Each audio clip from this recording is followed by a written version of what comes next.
안녕하십니까? 와플터치 9월 2일 본문입니다. 9월 2일 창세기 28장 10절부터인데요. 오늘 본문 아주 잘 아시는 말씀입니다.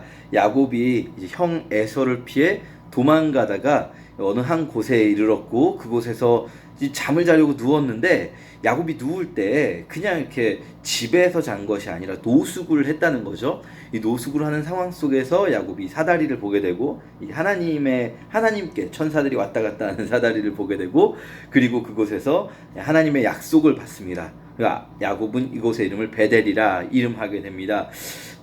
우리가 오늘 본문을 뭐 너무 잘 아시는 말씀이지만 사실 조금 궁금한 점을 생각해 볼 수도 있을 것 같아요. 뭐냐면 과연 천사들이 하나님께 왔다 갔다 하는 어떤 통로 같은 곳이 지상에 몇 군데로 정해져 있는 걸까요? 하나님과 천사들이 하나님께 왔다 갔다 하는 그런 사다리가 말하자면 그 사다리 같은 것이 딱 베델에만 있는 걸까요? 또 천사들은 베델에만 천사들이 있는 걸까요? 우리가 일상적으로 야곱이 그 전에 브엘세바에 있었는데 브엘세바에는 천사들이 없다가 베델에서 야곱이 천사들을 본 걸까요? 좀 그렇게 생각하면 이상합니다. 왜냐하면 브엘세바에서도 당연히 천사들이 있었을 테고 그곳에서도 천사들은 하나님과 소통을 하고 있었을 텐데 이곳에서 야곱이 이 천사들이 오르락내리락 하는 사다리를 봤다. 이 무슨 의미일까요? 여기서 우리가 이제 생각해 봐야 할 것은 이 장소가 중요한 곳이라기보다는 이 장소, 베델이라는 이 장소가 어떤 하나님과 천사의 소통하는 장소다. 이렇게 해석하기보다는 야곱이라는 사람이 처한 상황이 바로 그동안 못 보던 것을 보게 만들었다. 이렇게 해석하는 것이 더 자연스러울 것 같습니다. 그러니까 부엘세바가 됐든 이 대한민국의 대전이 됐든 어디가 됐든 천사들도 있을 것이고 천사들이 하나님과 소통하는 곳도 있을 텐데 그런데 그동안은 우리가 안 보이죠. 우린 당연히 천사를 보지 못합니다. 또 이 천사들이 특별히 야곱에게 뭘 하는 것도 아니에요. 그냥 천사들은 오르락 내리락 하고 있는 거죠. 그냥 천사의 존재 자체를 봤다는 사실이 중요한 겁니다. 여기서 왜 봤는가 하는 거죠. 그동안 안 보이던 것이 왜 보여졌는가? 천사들이 의도적으로 야곱에게 뭘 하려고 나타난 게 아닌데 왜 이 천사들을 야곱이 보게 되었는가? 생각해 볼 때 야곱이 지금 형 에서를 피해서 도망가고 있는 상황이잖아요. 야곱의 마음이 정말 급합니다. 그걸 보여주는 게 야곱이 브엘세바에서 출발했는데 베델까지 지금 하루 만에, 물론 이 본문이 정확히 하루를 의미하진 않을 수도 있다지만 이 본문은 의도적으로 짧은 시간밖에 안 걸린 것처럼 보여져 있어요. 하루 만에 브엘세바에서 베델까지 갔다. 그런데 사실 우리가 앞에서 브엘세바에서 예루살렘까지 간 사람이 있습니다. 그게 누구냐면 아브라함이 브엘세바에서 예루살렘까지 3일을 갔어요. 모리아산까지. 3일을 갔는데도 모리아산이 멀리 보였다라고 나오거든요. 그런데 베델은 브엘세바에서 예루살렘보다 더 위에 베델이 있습니다. 근데 이걸 하루 만에 갔다. 야곱의 마음이 그만큼 급하다는 거예요. 잡히면 죽는다. 형에게 잡히면 죽는다. 이런 마음으로 막 도망가는 거죠. 그리고 야곱이 또 지금 노숙을 하고 있지 않습니까?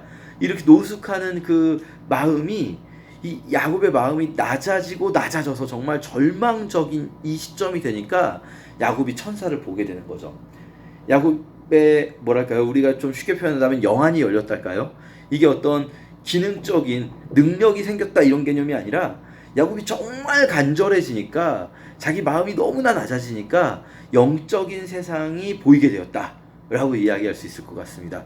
우리로 생각을 한다면요, 우리도 우리 영적인 세상을 신경 안 쓰고 얼마든지 살아갑니다. 우리는 그냥 우리가 열심히 노력해서 노력하는 만큼 대가를 얻기도 하고 또 노력한 것 이상으로 때로는 운이 좋아서 대가를 얻기도 하고 때로는 또 실패도 하지만 어쨌든 우리가 어떤 뭐랄까요, 허용될 수 있는, 우리가 살아갈 수 있는 한계 안에서 이렇게 잘 살아갈 때는 굳이 영적인 세계에 대해서 신경을 안 쓰고 좀 더 구체적으로 말한다면 기도도 별로 안 하고 굳이 하나님께 의지하지도 않을 수 있죠. 굳이 하나님께 의지하지 않아도 이 일은 다 일대로 돌아가게 돼 있으니까요. 그렇게 생각을 하고 살아갈 수 있다는 거죠.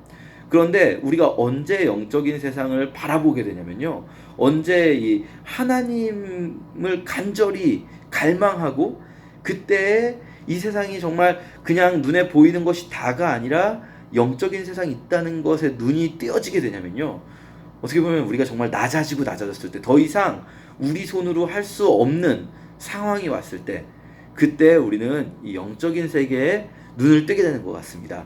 그래서 지금 야곱이 처한 이 상황은 야곱을 굉장히 힘들게 하는 어려운 상황이기도 하고, 또 이 상황을 만들어낸 자신에게 책임이 있는 것도 맞을 수 있지만, 그러나 이 모든 상황 속에서 야곱의 어떤 하나님을 바라보게 하시는, 야곱이 하나님을 바라보게 하시는 하나님의 섭리가 있는 거죠.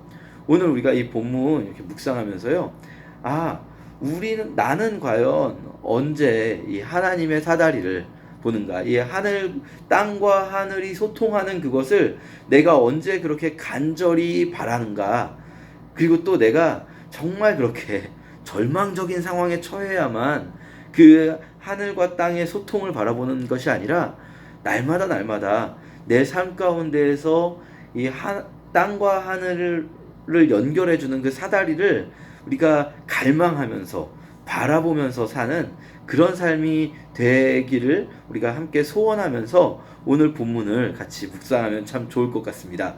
감사합니다.